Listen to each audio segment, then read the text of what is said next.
Hello, ladies and gentlemen. I have a little bit of a stuffed nose, so my voice is a bit different, but I think it will clear up. It's just because I recently woke up and didn't sleep too long. That's usually when my nose clogs up. Nevertheless, enough stories about my nose. Today, Playins starts. I'm going to be on the analyst desk for the other days. But for today, let's review the key games, the key matchups that are going to pretty much define the groups. The first one we're going to take a look at, and I haven't seen the result, is completely blind. Mad Lions versus INTZ.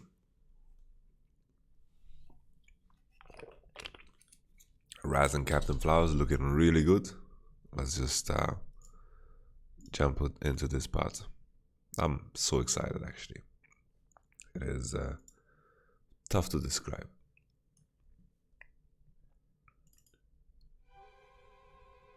Just put on some background music. That sounds about right. Okay. INTZ to really figure.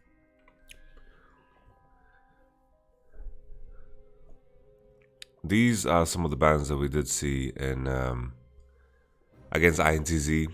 Bard was constantly banned. Oriana was something that was banned too. Lucian takeaway. This preparation looks very similar to some of the preparation the other teams showed. Question is now if INTZ continue with the trend that they showed in the region, right, where they just lock in the set. I think for INTZ, that I consider the problem was that they consistently banned Caitlyn on both sides, both blue and red. Oh, I'm liking this Tristana. I'm liking this a lot. I think Tristana against Lucian is legit. Now the question is, what jungler are they heading towards? So there's Evelynn, which is the obvious choice, but Tristana is not so bad against Evelynn. She has ways, there's room for counterplay in that matchup. But I am a big fan of Tristana. I think it's a champion that is heavily on the plate, and I love this champion, straight up. That's how it is. Ashe as well, you guys know it, so I'm liking this first rotation a lot. The question is still, what jungler are they picking on third that is going to match into Evelynn? Lilia is banned. There's the option of Elise. Sejuani is not that fantastic. Okay, Renekton locking straight up. Lucian, Renekton, Evelynn topside is quite sturdy and heavy.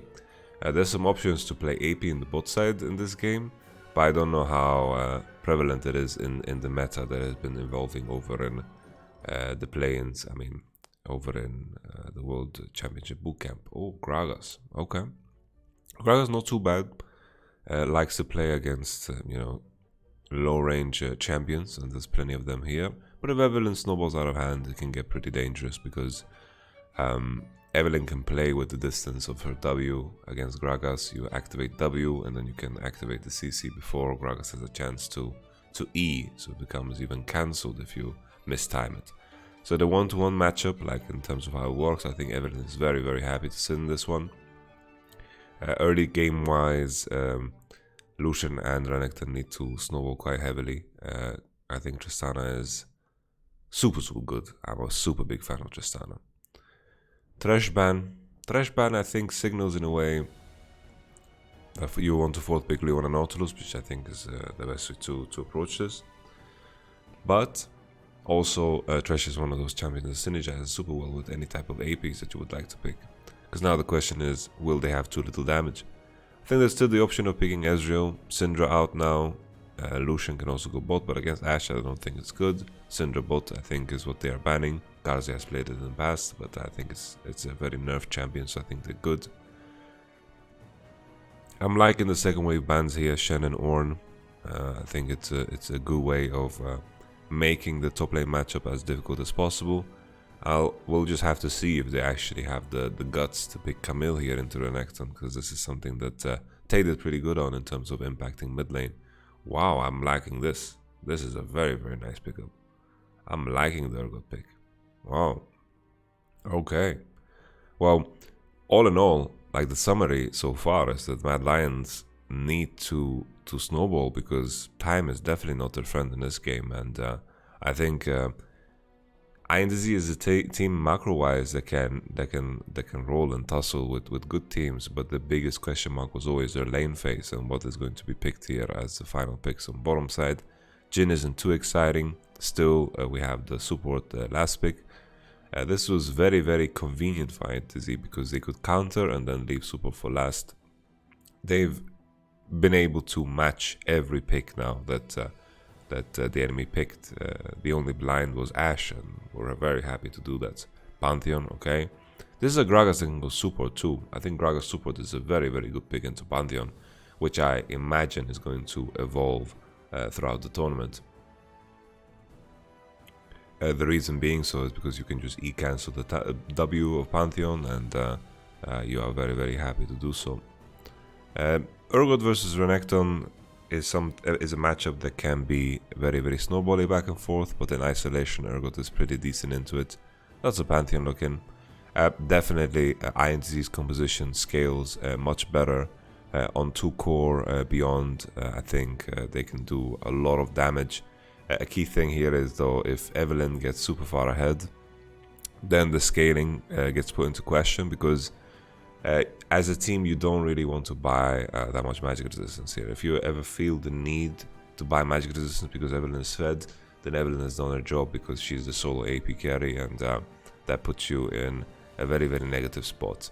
But Mad Lions balls to the walls. Their composition needs to snowball from minute 1 and onwards.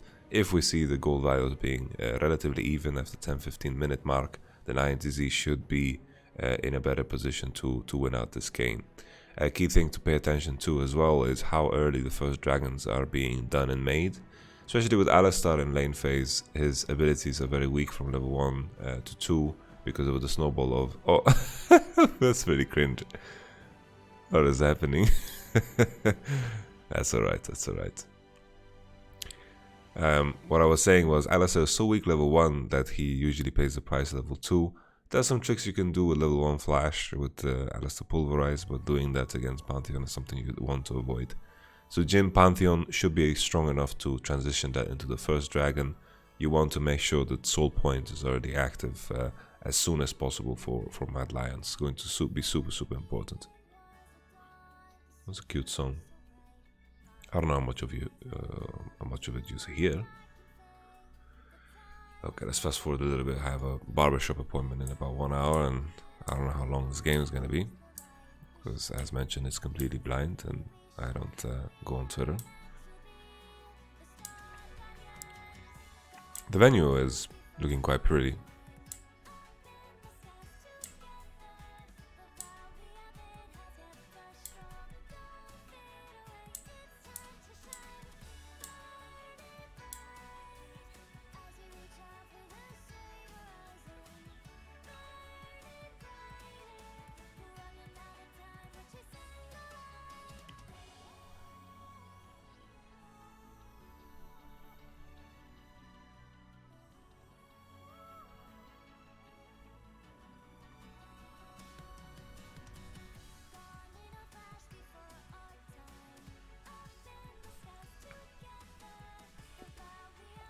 Two exhausts in mid lane. PTA as well is the tech. I was talking to Jizuki about this yesterday, and Stormrazor into Static Shiv is his favorite thing on this champion. No more blade technology, because they changed the Sana's E to scale with crit as well. We're almost killing W level 1 for ward. Let's see if it pans out. Like, it's definitely not the best thing to do for your lane.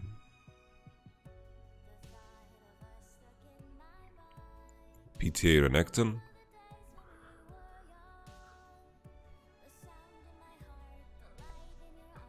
Evelynn starting topside is a bit of a unique one too. But Evelynn playing for her own efficiency is completely understandable.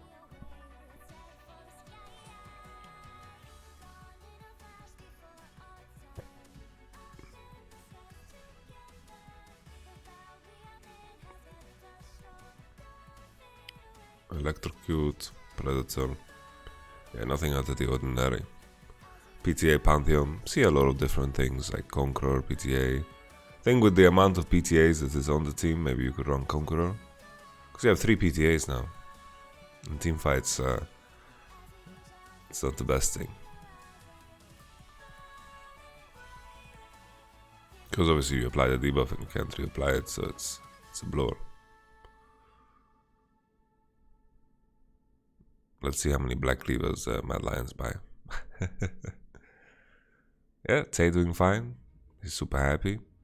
They don't know Evelyn's clear path because of the war that he killed, Renekton, but he's paying the price in lane because of it. INTZ's bot lane also in good shape considering they played against Jin Pantheon. So far, so good for INTZ. Time is definitely in their friend. You know, if nameplate's off, I would actually think that INTZ's draft is better. Nameplate's off. Just that lane phase is a question mark. Shinny, a very, very known Gragas, something that got banned super much against him, which I kind of forgot about in Champions Select. Evelyn's now into bottom side, but Evelyn's level 4 is not that exciting. Not that exciting at all, and Gragas has a little bit more tempo, and Shadow can look to just do his golems and base after. Shinny's gonna have a little window to invade the Gromp if he wants to, but he's Gragas after all. It might just be a way of causing additional risk for a very little gain.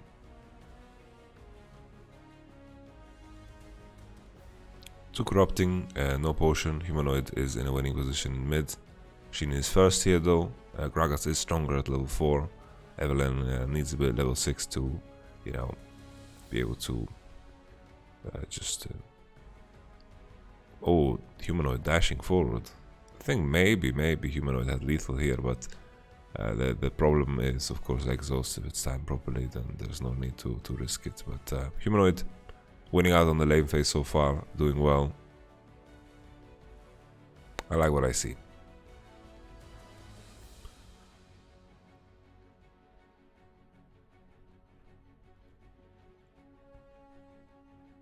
I think Tristana mid against Lucian mid is better than Tristana as bottom against Lucian. Obviously, but the super matchup matters, but Lucian should still be winning. This Lucian is going for Manamune. I think this is always a feelings thing, depending on how much you respect your enemy.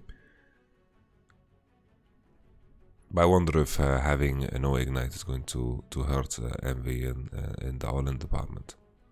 But in terms of statistics here, Envy definitely is a little bit stronger. Okay, Kaiser overstepping a little bit. Okay. Double exhaust. Humanoid has more potions and biscuits, so this is beneficial for him once again. Evelyn's also hovering around mid. Humanoid being the hope so far in this early game, because Urgot is in very good shape, and so is everyone else on the map. I think INTZ got a lot of their favorite champions. I'm looking at the Ashe of Mikao.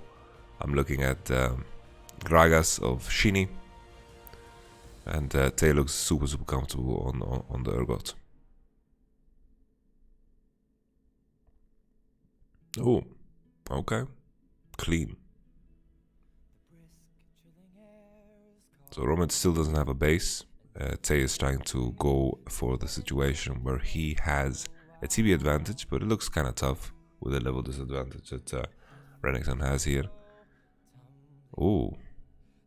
Oh no, ooh. That's dirty. That is very dirty. Dirty deeds. That's a Tay with level 6. Oh, yo, that's very bad. Disaster. No! Oh! What?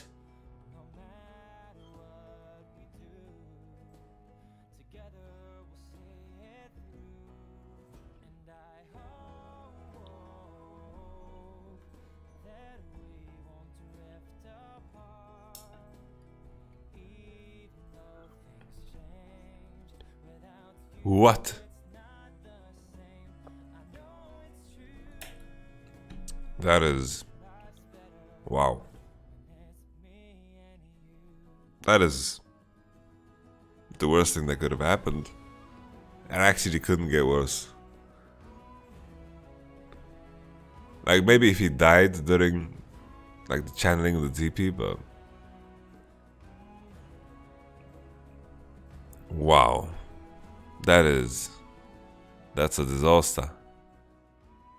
Oh, Roman not basing. Wow. That is special, man. That is wow. Honestly, like INTZ, if they get a frag, they're on Evelyn and Gragas gets 6 and Urgot has TP advantage and so forth. Maybe they could freeze the lane. Like I don't know how it would pan out, but that was a very significant moment. Wow, I have no idea why Shadow went for that dive. Like it looked quite impossible, that dive. Now there's going to be kind of a power shift, I believe, because of this Manamune Bio-Evolution. It's going to be strong and pan out later, but this Tristana is definitely going to be strong at this point in time. But I don't like the itemization choice of this Tristana. I think Storm Razor is the way. But of course, basing on BF, it's not the easiest thing.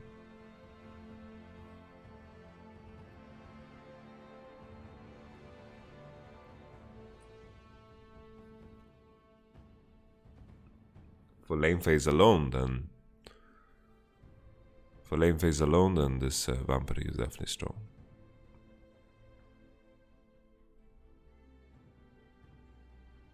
I feel like Shadow needs to make Urgot pay the price. You see Urgot's moving into mid here though. This is a very classic Tame move to find tempo swings to go into mid. Keep in mind Renekton's freezing, I believe. Maybe he broke the freeze now. It looked like he was freezing. If it was freezing, then you know, it's a good way to approach this, but Oroma is just breaking the freeze. The wave is good enough position in mid. Look how everyone from INTZ is rallying around mid lane. This is the biggest strength when it comes to early game execution. Mad Lion still no Drake at 9 minutes, and I do believe that their comp is harder to execute as time goes on. Lucian, even though he's considered a strong laner and such, he's very, very durable as well. I like this move from Shadow to just start this up as Renekton's breaking the freeze, and it is a very big deal here that INTZ used so much to move into mid and got nothing out of it. Brazilian teams really love to contest Rift Herald at all costs, but this was a very, very clean Rift Herald taking from Mad Lions. Mad Lions with 3 little wins so far, and it might be enough to put them in a good position to win this game. We have a CS advantage on every lane, which is neat.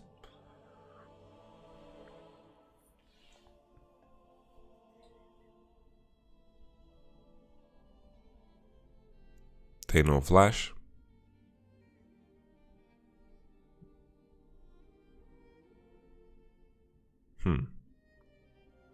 Yep. Honestly, bound to happen. Renekton kept flash on, and it's just unavoidable for Urgot. Takes too much effort to not die against this gank.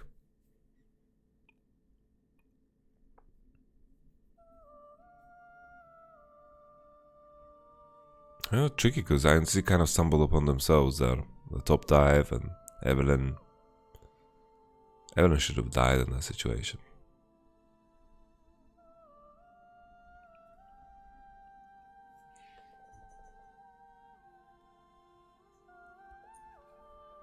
So something that we like to do on this channel is to take a pause and then assess the strengths of the team. And from what we spoke about before, we want Mad Lions to snowball this game. Like even though INTZ outscales, it isn't that clear cut because of the nature of what Evelyn is as a champion, and Lucian with Manamune definitely also scales well into the game. Like if the contrast builds, of course the Manamune Lucian is going to be able to scale a little bit better than the Tristana, because this itemization relies on you getting some work done at this stage in the game. Another thing in terms of itemization is Pantheon GA is going to be very neat in terms of just getting the chain vest for the armor. Evelyn can get Zika's arm guard, and Renekton can buy armor. On the other side, if we look at the people that can buy armor, Tristana buying armor, Ashe buying armor is not really a thing. Urgot can, Gragas can, Alistar can, so I guess the numbers in terms of who can buy armor is quite equal. But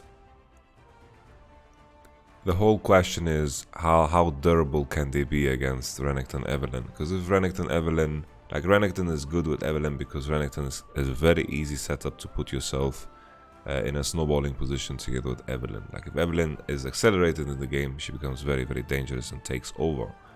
So we'll just have to pay attention to how that progresses. Still no Dragon Undertaking, so this can be a long game. I think it all comes down to how the Rift Herald is going to be used. If it's used to further the cause of Evelyn, and the gold gap is just going to grow. It looks like Team Blue is going to be the winner in this game. In a case where Envy had BF and he was going into Storm Raid, so I don't know how much of my opinion in this position would change, but I think Blue side looks very, very comfortable.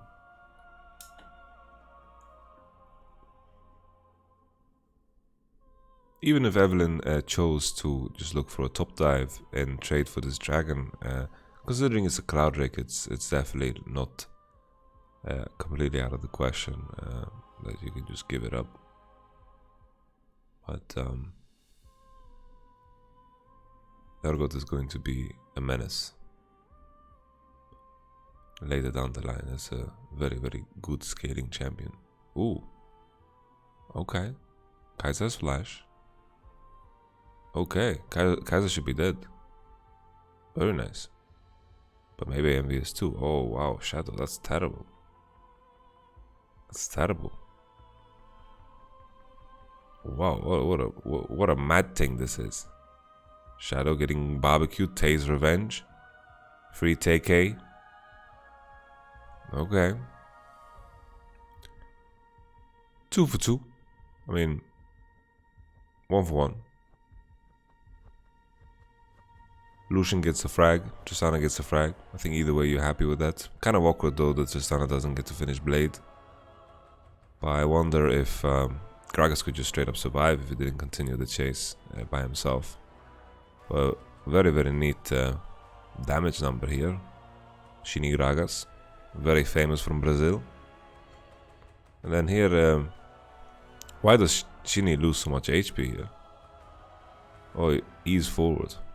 So this is something that we spoke about in, the champion select, that the Gragas interaction with Evelyn is not good. Like there's many, many ways for it to get outplayed, and then the furnace.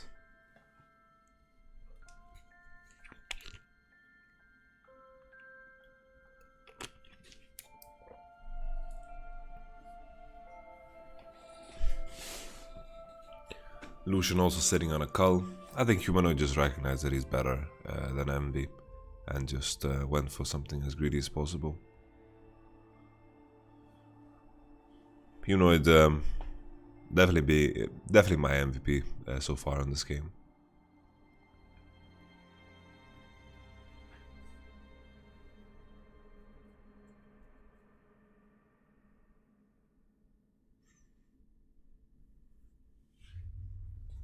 Did they even get plating gold? They didn't get plating gold. That's kind of a disaster.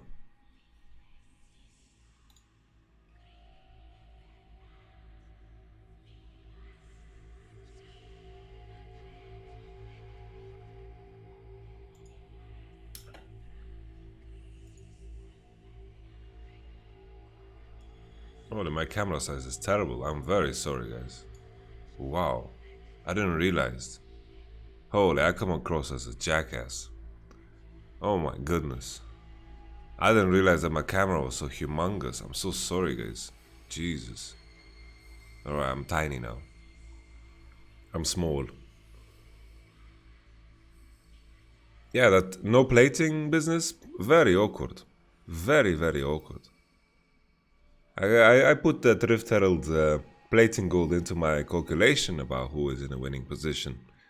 Now it looks less terrible for INTZ. Blade is finished. Black Cleave is gonna be finished. Let's just change up the music here because what on earth?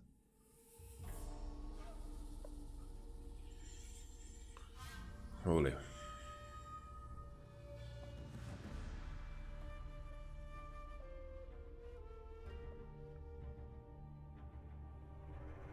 Is Ergo really by magic resistance?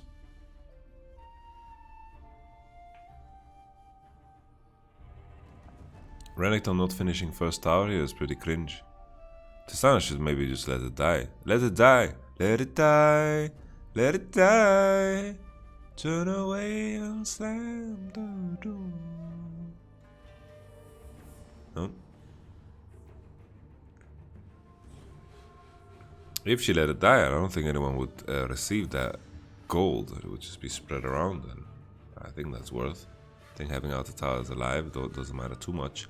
Unless INTZ feel confident in the fact that they can break first tower, but I don't believe that should be the case in this game. Jhin is punching, top tower is healthy, but Tristana does this very quick. Maybe they can get actually first tower here. Wow. They actually get first tower. Oh, there's a mid turret going down too. Free take A. Wow. Oh, that's a turret. Turret aggro. Okay. Okay. Okay. So if Tristana can get this first tower, we have a game, man. We have a game. What on earth is this advertisement? This is Epic Games? Epic Games? Go eat a pile of done, Epic Games. Don't give advertisements on my PC? I downloaded the Epic Games to play some Spellbreak, but Jesus, I'm uninstalling that right after this game. This is huge. Huge, huge, huge. Luckily, Jhin got the first tower bottom. So that's, you know, puts us a little bit at ease with Mad Lions. But the Rift Herald timer, being able to break mid tower with this potentially, these are all very positive things, and lining ourselves up for the next Drake. The itemization is rather equal on both sides. Let's see if Shadow can just sneak this. Yeah, he can. Yeah. Let's take a step back just to see if there is any way for INTZ to keep up with the tempo, because maybe taking the Herald was just a mistake. Because here, the Drake is spawning and they are sacrificing. They just commit to the top side and lose the tempo for the Drake. Maybe this is the mistake. Maybe just ignore the Herald and look to make sure that your tempo aligns with the Drake. Because at the same time, you lose a lot of those bot waves. I also want to take a step back and look at the macro decision in general to just send Tristana into top side. Because now the map is divided, and the issue here is that Renekton is actually catching waves and, you know, taking farm, while INTZ are completely sacking bottom side, so Jhin is building an advantage. So you see like this jump in CS here because, you know, Renekton's farming top, Lucian's farming mid, Jhin is farming bottom, and Mad Lions are very, very comfortable here. This is just a strange macro decision. So INTZ's strength in terms of macro is not necessarily to make a lot of good decisions. It is more in the nature of them just being decisive. They play as 5, and I think that's also a strength in itself, but their precision is not that high.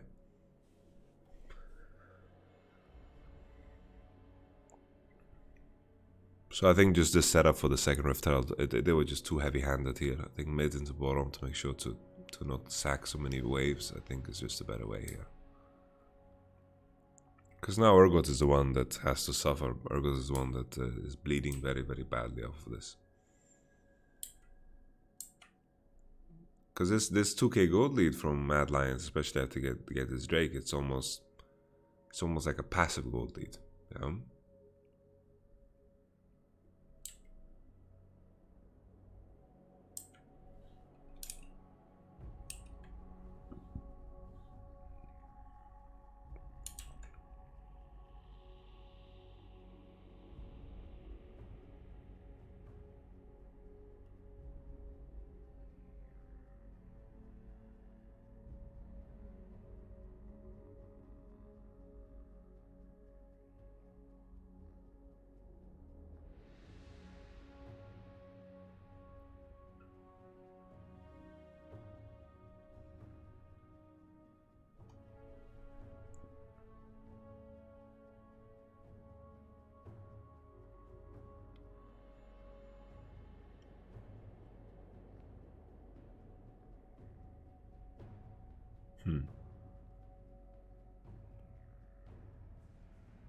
it's a rather close game, but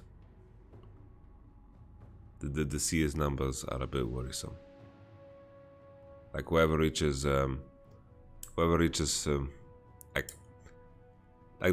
these advantages matter because 2 core is gonna land in Mad Lions' hands way earlier than INTZ. And if that keeps happening as the objectives spawn, that's gonna be very troublesome. Good Grag Assault. Wow, very nice from Shinny. Yeah, this Gragas is doing some good work this game.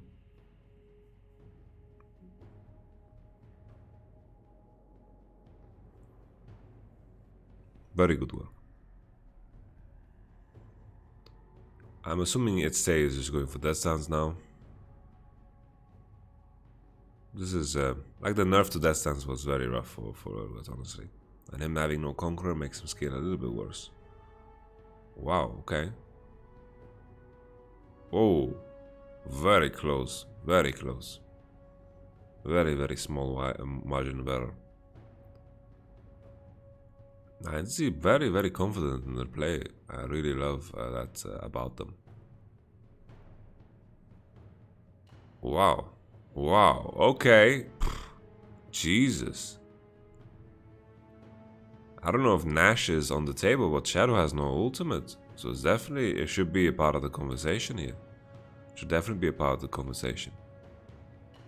I don't think Nasher is completely out of the picture, but maybe Renekton is just a bit too strong.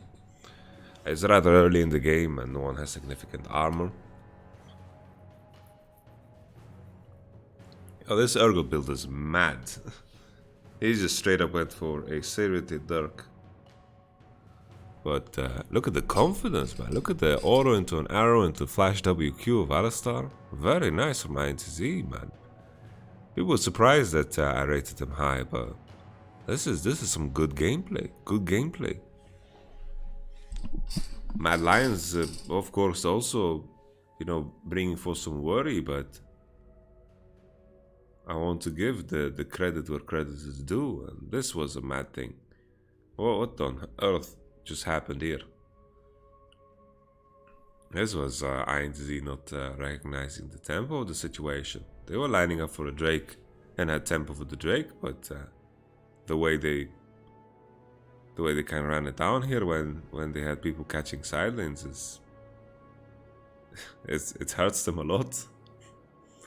I feel like Mad Lions are just giving freebies here. So far, I'm not so impressed by Mad Lions' play. I think it's very imprecise, and I think Humanoid did a lot of good things on his own, but he also at the same time in this game got caught plenty of times. And Shadow's Evelyn isn't really like one of those wow Evelyns. And Evelyn is definitely a wow champion. Oh no, Humanoid. Yo, oh no, like, oh, what is this? The battle of the mid laners that are running it down? Look at him, look at this. What is he doing? Oh no. Wow, look at him. That is a disaster. Also keep in mind, yeah, pay attention to how the gold ties this together, right? At this point in time, lining up for the dragon, we mentioned this, why these small gold values are going to be huge, just because the 2 cores have all connected here. 2 core Jhin, 2 core Lucian, almost the death cap on Evelyn, and also of course the Blade of the Ruined Dingus on the Renekton. So these things matter, right? This puts Mad Lions' next fight into a very positive position.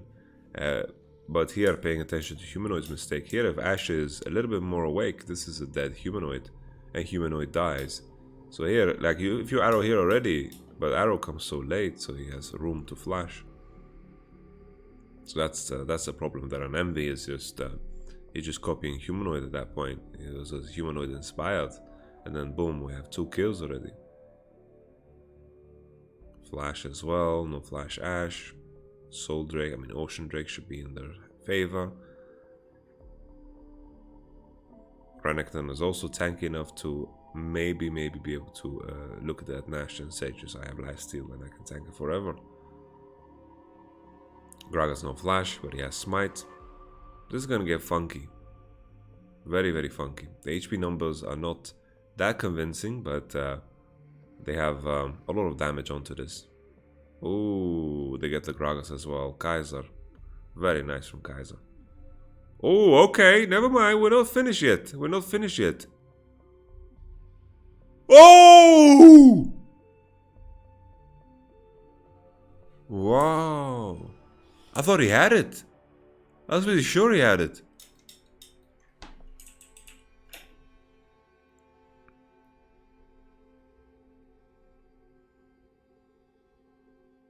Oh, he's just out of range? Or did it just... was that what the thing that dropped it down to 28? I'm not completely certain if Urgot has range to get in the pit. It doesn't look like it did damage. Wow. Did it just position wrong? Is there a way to get this over the wall? I'm not completely sure, guys. I'm not completely sure. And I don't want to spread some fake news here. But going back at the situation, Evelyn going over the wall... Like, why is Evelyn involved in this? Why is Evelyn involved here?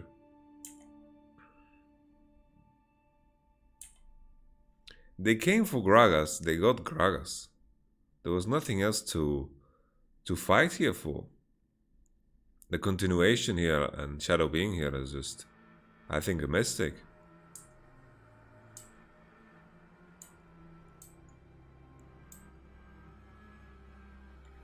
Wow.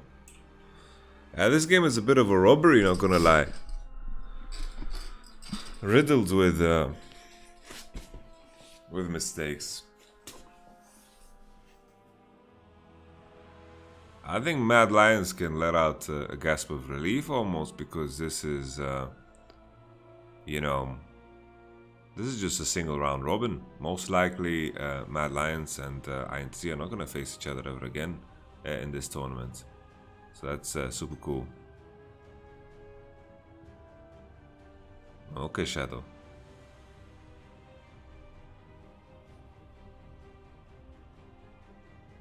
Edge of the Night finished. Deathcatch should be online soon for Shadow. Consolation prize in the shape of Ocean. Still, INTZ have abilities that can disrupt the team fight in a very beautiful way. Even though on paper Mad Lions are stronger, they have abilities that can definitely like be strong enough to snap someone in half and start a fight 4v5. Like a Krag Assault and then an Urgot ultimate. Like, they have a pretty neat CC chain, and that's why they looked favored in the scaling department. Okay, Jin and Juice. There's no Ash Arrow cooldown here. Flash gets traded. Very, very good flank from Humanoid. He just snaps Mikau in half. And that should be game, honestly. They're not going to end, but the advantage that Mad Lions is going to get out of this is mostly going to be too significant. I think after the fact where Jin has Flash on and Ash has no arrow, I don't think you should look for a continuation here. I think it is okay to burn the Jin Flash, but it comes with a lot of risk because you have to commit so far to do so. A very, very interesting thing to look at is, you know, Flash is a very long cooldown, and removing it, of course, is very valuable. But in fights, if you trade a Flash for the Alistair overcommitting like this and INTZ also committing with it, it is very, very worth it. Like, sometimes you use Flash to dodge an ultimate. That can also be very, very worth it in the short term. It is just a question of like how big the cooldown is, and that is the pain point. But the value of Flash, like dodging one ult, for example, is usually a value that you can like be happy with. Humanoid always eating arrows. This is... There's a fear as well. Tay is not on the same page as his teammates, but it's working! What the fuck? Holy! Oh my goodness! Free Tay K! What on earth? I didn't expect an Edge of the Night Urgot to be this powerful, man. Look at him. So first, of course, Humanoid tried to go for the flankeroo again, and then he gets arrowed. But this is a very narrow pathway, so it's very dangerous. Like, you're gonna get... you're gonna chat chick, get hit here very easily. And then Tay just continues, gets the fear, and then boom, the E, the flippity floop, and then boom, he just gets popped, man. He just blows up 3 legs and then he's gone. Wow. The question is like, why is Mad Lions contesting this? What on earth is this? But at the same time, you know, it's a very natural progression, right? You see enemy blue is spawning, you have Baron, you have mid prio. It's a very natural progression. So a very smart move here from INTZ to camp here. This is a very, very Unicorns of Love, old school Unicorns of Love move, or even a Fnatic move, like it's a Hylissang move, to kind of break the pattern of what the enemy is doing and find a very favorable fight. Wow. Look at that. The combo lands, there is now no E on Pantheon. He is not quite durable, and then Humanoid just eats the Ash Arrow, and then boom, as we mentioned, the deadly combination. Very beautiful. Gragas didn't need to commit there, like I think already he was dead. And then boom, that's a kill, and then that's a triple. Oh baby, a triple. Kaiser no E, of course. Wow. Triple kill Urgot. That's the last person you want to put that on. Evelyn going for a more greedy build with a death cap because she's solo AP, understandable. But that Zika's arm guard is gonna could have came in clutch there. This is now a BF sword into potentially a Guardian Angel, and Urgot's problems with the farm earlier are completely gone because the ban is 8-1 in a competitive game. 3 core is gonna land. Still, INTZ won that fight, but how far ahead of the curve? Is he playing zoomed in?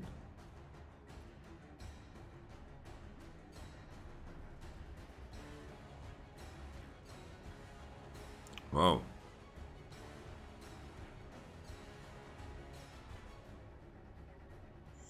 So what I mean saying that they're ahead of the curve is, as I mentioned before, you know, every like core item is going to land at a very, very specific timing that is going to be clutch. Like the next Drake is spawning, and then boom, we might have, like we already have 3 core on Lucia, but we might have an IE on Jhin too. Kazi, I was saying that Humanoid is the MVP so far. Yeah, he lost that completely. Right now, I think Karzi is the most solid candidate, or potentially even Orome. On Mad Lions side, and I think INTZ, it's pretty straightforward that this Urgot deserves a prize. 5k gold disadvantage, and this is still a game that can go on for long, because Soul Drake is not really on the table. Both teams have a very easy time of killing the Daern Asher. No Ash Arrow cooldown now. This is a low cooldown because the Essence Reaver Ash. Shadow is sniffing for something. I don't know why Redbird is walking forward. Shadow already had to ult out. Redbird had no ult. I think INTZ are not really putting a lot of effort into thinking about their cooldowns that are up and down. I think they should have been happy with Jhin being forced to burn cleanse. But 1 for 1, so it's not that terrible at the end of the day, right? And Shadow no ultimate, and coming into this Drake, considering Ash cooldown is almost on, it's not super easy for them to just clinch this, because still Jhin doesn't have a finished IE. Like, sure, he has a pickaxe advantage here, which is meaningful in some ways, but at the same time not that meaningful. INTZ just give this up. Understandable. Like, they would be the ones face checking, and face checking Renekton is dangerous. But at the same time, they have Ash E, right? So they could have checked if they wanted to, but they're just playing it safe because they know scaling is on their side. It's just tricky with how the gold is allocated. That constantly now coming into Dragons and Mad Lions are going to be sitting at better items. There's never going to be a point in time where INTZ are going to have better items unless they fight out of it. So we have to just wait and see what INTZ feel comfortable with when it comes to fighting. Is it the IE on Ash, which is a good point, death cap of Gragas, which I think is going to be unreachable before the next dragon, unless Gragas is going to eat some lane minions. Another thing as well is Dragon might not be the thing that is relevant at all. Maybe Mad Lions feel confident enough to, when Lucian hits IE, to just be the ones forcing Nashor. Humanoid going down the tight corridor again. I think this is definitely like an opportunity to Ash Arrow, because here it's just the same old problem for Humanoid. Shadow in a very clean position here. Redbird. So here we have, yeah, the flash situation again. Redbird committing. Now Alistair is just out of the fight. Shadow needs to ult out, and that's a terrible ult out for Shadow. Wow, that was ult in, because look at him go. He can definitely take himself over the wall and play on time here, or ult himself towards Humanoid, but he's just ulting in. Like this is Kamikaze Joe here. Okay. This is a fight that was already won. Like here, all you have to do is just hit Alistar, right? You just have to hit Alistar and play time. Like Alistar, no flash, no ultimate. He's already committed. Shadow don't need to do anything. Kind of weird here is how Humanoid kind of flashes here. He didn't flash actually. I lied. He didn't flash.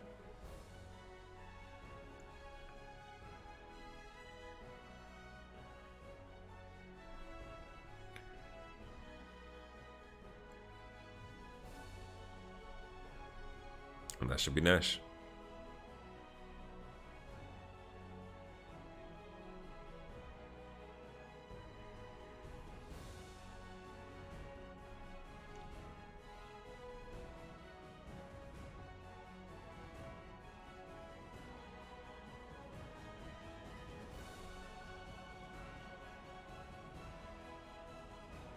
Yeah, Alistar can't be the one engaging. It's too committal, especially on targets that have flash.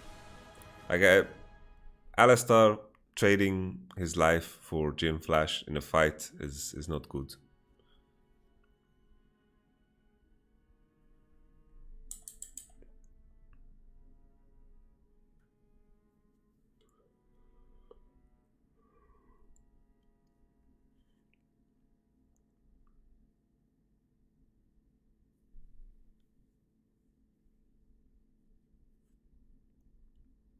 Shadow just spawned. There is room for destruction here. But Jhin force shot is like a smite at this point. Oh, that's a bad force shot, but doesn't matter.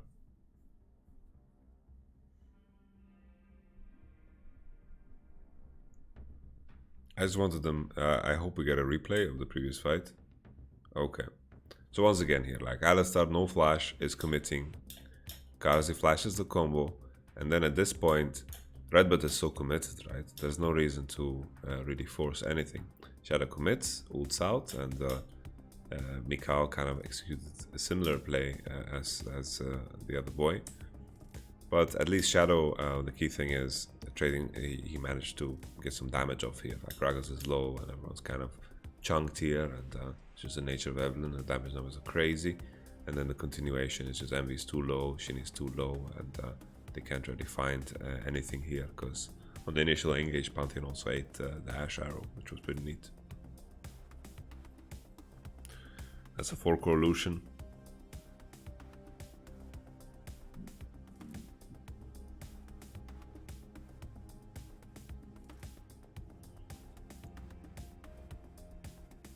Game is looking very rough.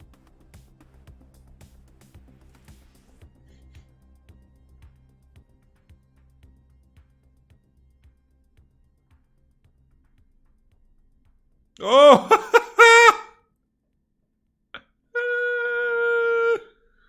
Holy. Shadow's running it down this game.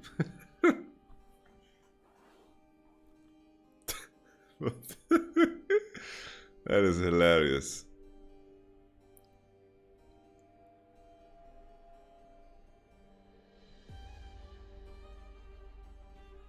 Wow.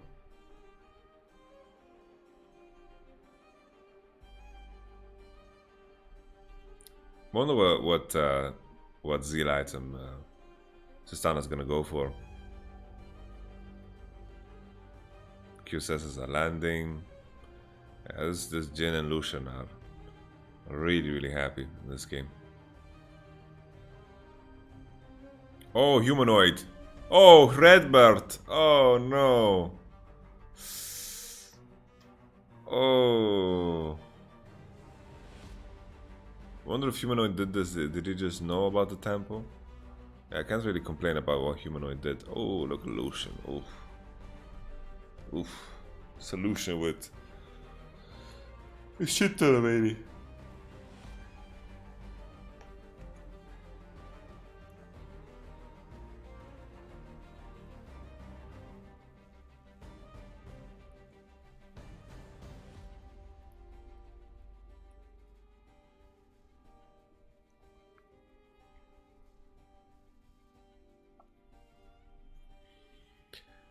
By no stretch of the imagination was this a very clean game.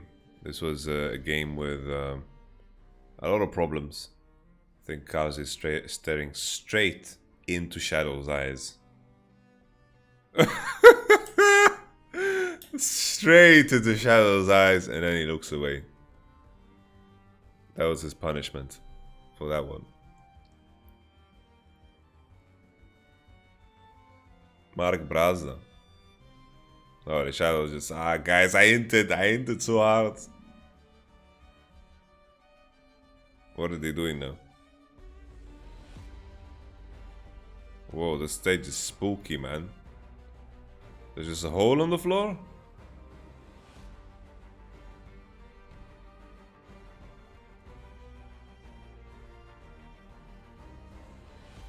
Okay, I think good effort from INTZ. Good effort.